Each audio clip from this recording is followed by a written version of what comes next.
Shalom anak-anak, puji Tuhan kita bertemu lagi dalam pembelajaran agama Kristen. Masih ingat dengan Ibu? Kalau kalian melihat, menyimak, mempelajari materi-materi yang lalu, kalian pasti ingat dengan Ibu ya. Oke, nggak apa-apa, kita kenalan lagi. Nama Ibu Sundari. Kali ini kita akan belajar Pendidikan Agama Kristen dan Budi Pekerti kelas 2 pembelajaran yang ke-6, tanggung jawabku di sekolah. Nah, sebelum kita mulai, silakan persiapkan diri kalian. Alkitabnya, buku tulisnya, hatinya disiapkan karena kita akan belajar firman Tuhan. Sebelum kita membaca Alkitab dalam Matius 25 ayat 14 sampai 30, kita akan memuji Tuhan dulu dengan lagu Yesus Berpesan. Ayo kita nyanyi bersama-sama ya.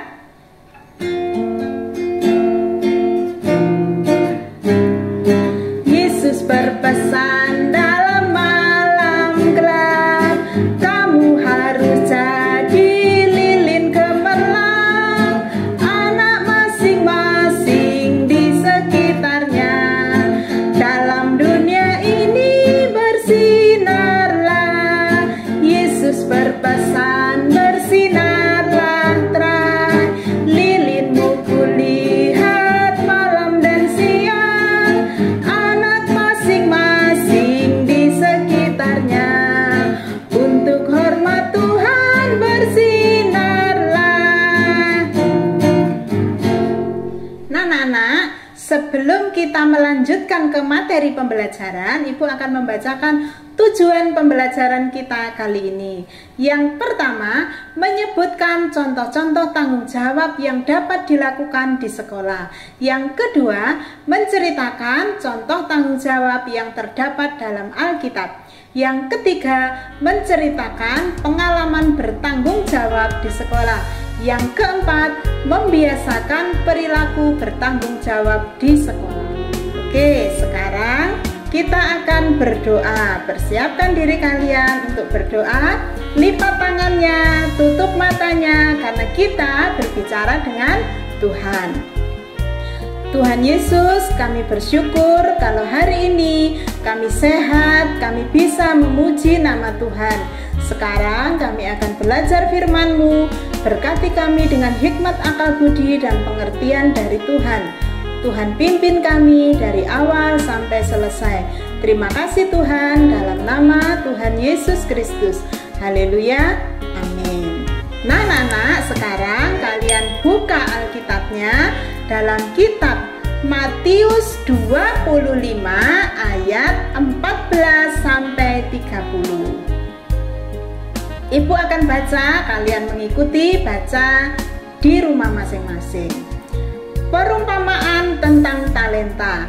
Sebab hal kerajaan surga sama seperti seorang yang mau bepergian ke luar negeri, yang memanggil hamba-hambanya dan mempercayakan hartanya kepada mereka. Yang seorang diberikan 5 talenta, yang seorang lagi diberikan 2, dan yang satu lagi diberikan masing-masing menurut kesanggupannya. Lalu ia berangkat. Segera pergilah hamba yang menerima 5 talenta itu. Ia menjalankan uang itu, lalu beroleh laba 5 talenta. Hamba yang menerima 2 talenta itu pun berbuat demikian juga dan berlaba 2 talenta. Tetapi hamba yang menerima 1 talenta itu pergi dan menggali lubang di dalam tanah, lalu menyembunyikan uang tuannya. Lama sesudah itu, ulanglah tuan hamba-hamba itu, lalu mengadakan perhitungan dengan mereka. Hamba yang menerima 5 talenta itu datang dan ia membawa laba 5 talenta. Katanya, "Tuan, 5 talenta yang Tuhan percayakan kepadaku, lihat, aku telah beroleh laba 5 talenta." Maka kata Tuhan itu kepadanya, "Baik sekali perbuatanmu itu, hai hambaku yang baik dan setia. Engkau telah setia dalam perkara kecil, aku akan memberikan kepadamu tanggung jawab dalam perkara yang besar. Masuklah dan turutlah dalam kebahagiaan Tuanmu." Lalu datanglah hamba yang menerima 2 talenta itu, katanya, "Tuan, 2 talenta yang Tuan percayakan kepadaku, lihat, aku telah beroleh laba 2 talenta." Maka kata tuannya itu kepadanya, "Baik sekali perbuatanmu itu, hai hambaku yang baik dan setia. Engkau telah setia memikul tanggung jawab dalam perkara kecil, aku akan memberikan kepadamu tanggung jawab dalam perkara yang besar. Masuklah dan turutlah dalam kebahagiaan tuanmu." Kini datanglah juga hamba yang menerima 1 talenta itu dan berkata, "Tuan, aku tahu bahwa Tuan adalah manusia yang kejam, yang menuai di tempat di mana Tuan tidak menabur, dan yang memungut dari tempat di mana Tuan tidak menanam. Karena itu, aku takut dan pergi menyembunyikan talenta Tuan itu di dalam tanah. Ini, terimalah kepunyaan Tuan." Maka jawab Tuan itu, "Hai kamu, hamba yang jahat dan malas. Jadi, kamu sudah tahu bahwa aku menuai di tempat di mana aku tidak menabur dan memungut dari tempat di mana aku tidak menanam. Karena itu, sudahlah, seharusnya uangku itu kuberikan kepada orang yang menjalankan uang, supaya sekembalinya aku menerimanya serta dengan bunganya. Sebab itu, ambillah talenta itu daripadanya dan berikanlah kepada orang yang mempunyai 10 talenta itu. Karena setiap orang yang mempunyai kepadanya akan diberi sehingga ia berkelimpahan. Tetapi siapa yang tidak mempunyai, apapun juga yang ada padanya akan diambil daripadanya. Dan campakkanlah hamba yang tidak berguna itu ke dalam kegelapan yang paling gelap. Di sanalah akan terdapat ratap dan kertak gigi." Tanggung jawab dapat dilakukan di sekolah selain di rumah. Contohnya, belajar dengan baik, mengerjakan tugas, mendengarkan guru. Nah, anak-anak, sekarang ceritakanlah sikap tanggung jawab yang harus ditunjukkan anak-anak pada gambar di bawah ini. Nah, ini kalian bisa lihat ada gambar bu guru dan ada gambar 2 orang anak. Ibu gurunya berkata, "Hari ini siapa yang terlambat datang ke sekolah? Apakah tugas rumah yang ibu berikan sudah dikerjakan?" Ibu sudah membuat jawabnya. Kalian nanti bisa dibuat sendiri jawabnya sesuai dengan kemampuan kalian, sesuai dengan pemikiran kalian. "Setiap hari Senin sampai Sabtu saya ke sekolah. Di sekolah saya masuknya pukul 7. Saya berangkat dari rumah pukul 6. Sampai di sekolah pukul 6.30. Saya sangat senang belajar di sekolah maupun di rumah. Jadi, apabila mendapat tugas dari Bapak Ibu Guru, saya selalu mengerjakan dengan baik dan benar, supaya cita-cita terwujud." Sekarang anak-anak, kalian akan mendengarkan cerita atau bermain peran. Apa ya manfaatnya bila kita melakukan sesuatu dengan penuh tanggung jawab? Apakah kamu sudah melakukan tanggung jawab di sekolah dengan baik? Mempraktekkan sikap tanggung jawab seperti cerita Tuhan Yesus. Tadi kalian sudah baca ya, kita sudah baca bersama-sama perumpamaan tentang talenta dalam Matius 25 ayat 14 sampai 30. Di dalam gambar itu, Tuhan Yesus sedang berbicara kepada banyak orang. Dalam perumpamaan yang kita baca di Alkitab tadi, Tuhan Yesus memberikan perumpamaan tentang talenta. Ada 3 orang hamba. Hamba yang pertama mendapatkan 5 talenta.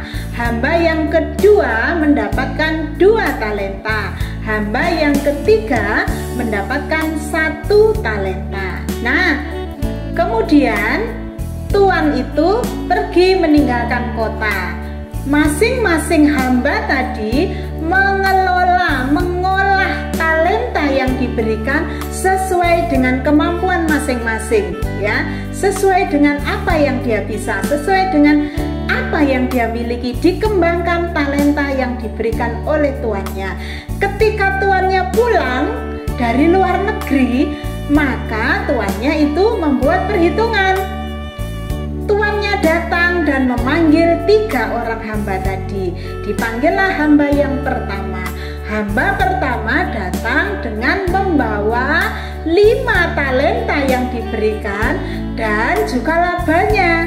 Dia memberikan laba lagi 5 talenta. Jadi jumlah talentanya ada 10. Kemudian hamba yang kedua juga membawa talentanya tadi 2 dan laba yang dikelolanya 2. Jadi jumlah talentanya menjadi 4. Sekarang hamba yang ketiga. Hamba yang ketiga tadi mendapat 1 talenta. Dia datang kepada tuannya dan mengembalikan yang 1 talenta. Kenapa? Karena hamba yang ketiga tadi tidak mau bekerja, tidak mengembangkan talentanya. Talentanya disimpan ke dalam tanah sehingga talentanya hanya 1, tidak bertambah lagi. Nah, anak-anak, setelah kalian mendengar cerita tadi, sekarang kita akan belajar dari cerita perumpamaan tentang talenta. Nomor 1, siapa yang memberi uang kepada hamba-hamba? Kalian nanti tulis sendiri ya, ini jawaban dari ibu. Tuan atau majikan. Yang nomor 2, siapa yang mengerjakan tugas dengan baik? Yaitu hamba yang pertama dan hamba yang kedua. Apa yang dilakukan oleh hamba yang mendapat 1 talenta? Menggali lubang di dalam tanah, lalu menyembunyikan uang tuannya. Apa yang dilakukan oleh tuan kepada hamba yang mengerjakan tugas dengan baik dan hamba yang tidak mengerjakan tugasnya dengan baik? Jawabnya yang A. Yang mengerjakan tugas dengan baik, upahnya adalah memberi tanggung jawab yang besar, kemudian masuk dan turutlah dalam kebahagiaan tuannya. Kemudian yang B, yang tidak mengerjakan tugas dengan baik, hamba itu akan dicampakkan ke dalam kegelapan yang paling gelap. Sekarang nomor 5. Apa yang dapat kamu pelajari dari cerita Tuhan Yesus ini? Ini jawaban dari ibu ya. Nomor 1, setia dalam hal kecil. Yang kedua, menjadi murid Yesus yang setia dan taat. Yang ketiga, talenta atau kemampuan harus dikembangkan. Yang keempat, melaksanakan tugas dengan tanggung jawab. Nah, sekarang kita akan menempel gambar tanggung jawab di sekolah. Kalian di sekolah kan ada tanggung jawabnya masing-masing ya. Dari Bapak Ibu Guru kalian kan sudah diberikan tanggung jawab masing-masing. Sekarang guntinglah gambar-gambar tanggung jawab di sekolah dari koran atau majalah, atau kalau kalian punya foto sendiri bisa, biasanya di HP minta Bapak Ibu Guru boleh, kemudian di print atau cari di koran yang tidak perlu biaya boleh. Setelah kalian cari, kemudian digunting, ditempelkan pada kolom yang sudah disediakan. Ini punya ibu seperti ini ya. Kalian berbeda-beda, dari tugasnya di sekolah kan berbeda-beda. Ini yang punya ibu ya. Contohnya, kerja bakti membersihkan ruangan kelas. Ada yang bawa sula, ada yang bawa sapu, ada yang menghapus papan tulis, bekerja sama. Kemudian presentasi tugas. Contohnya, kalian mendapat tugas berkelompok atau tugas pribadi di rumah, kemudian hasilnya dipresentasikan di depan kelas. Teman-temannya mendengarkan, kalian membacakan atau menampilkan tugas yang sudah kalian kerjakan. Contoh yang ketiga, tertib di dalam kelas. Kalau gurunya menerangkan, gurunya mengajar, kalian memperhatikan dengan tertib. Ada yang bicara sendiri? Kalau gurunya menjelaskan, kasihan gurunya ya. Gurunya teriak-teriak, kalian bicara sendiri. Nanti kalian tidak paham dan mengganggu temannya juga. Jadi Kalau gurunya sedang menjelaskan, kalian harus memperhatikan dengan baik. Ada waktunya bercanda sendiri, yaitu saat istirahat. Kemudian senam bersama.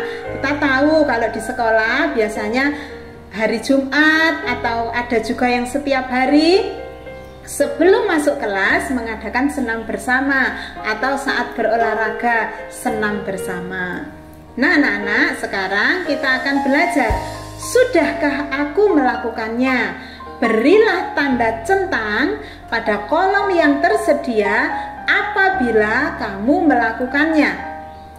Nomor 1, itu ada di kolomnya, ada nomor, ada kegiatan, ada kadang-kadang, ada tidak pernah, ada sering. Itu nanti mana yang sering kalian lakukan, ya yang sering dicentang. Kalau tidak pernah, ya yang tidak pernah dicentang.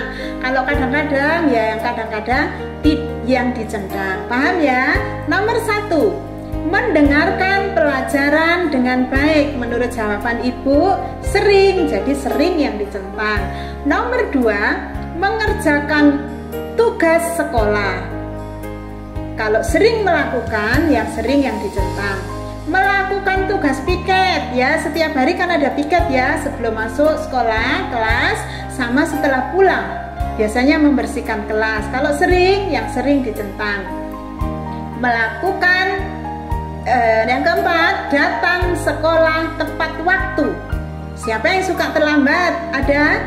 Kalau kadang-kadang terlambat, ya yang kadang-kadang. Tapi kalau tidak pernah terlambat, yang sering yang dicentang.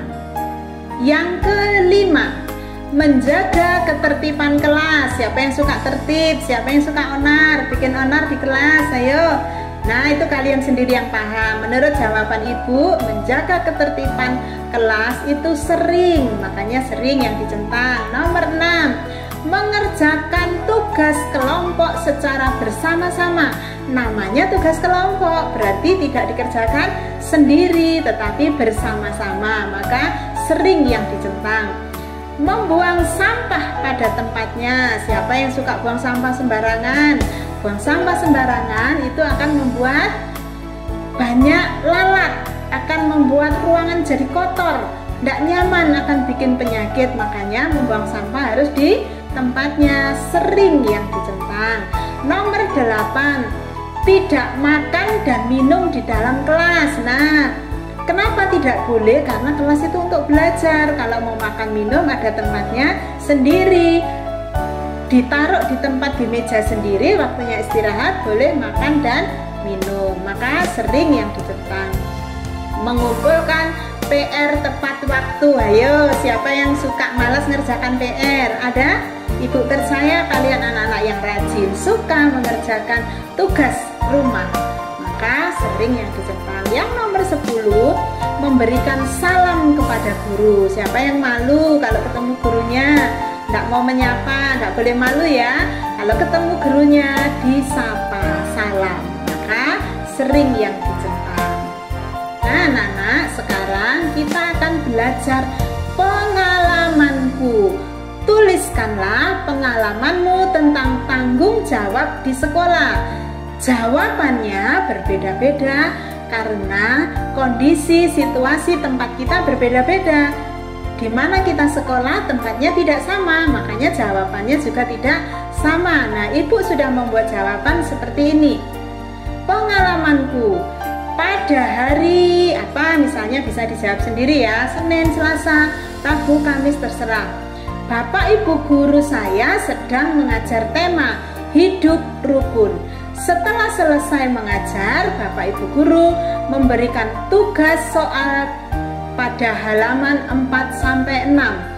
Karena materinya bagus, saya segera mengerjakan tugas dengan penuh tanggung jawab dan hasilnya saya mendapat nilai yang terbaik. Materi kita hari ini sudah selesai. Kalian nanti bisa dipelajari lagi, dibaca bukunya. Kalau ada yang belum paham, bisa tanya kepada orang di sekitarmu, bisa orang tua, bisa kakak, bisa gurunya, begitu ya. Dipahami semuanya.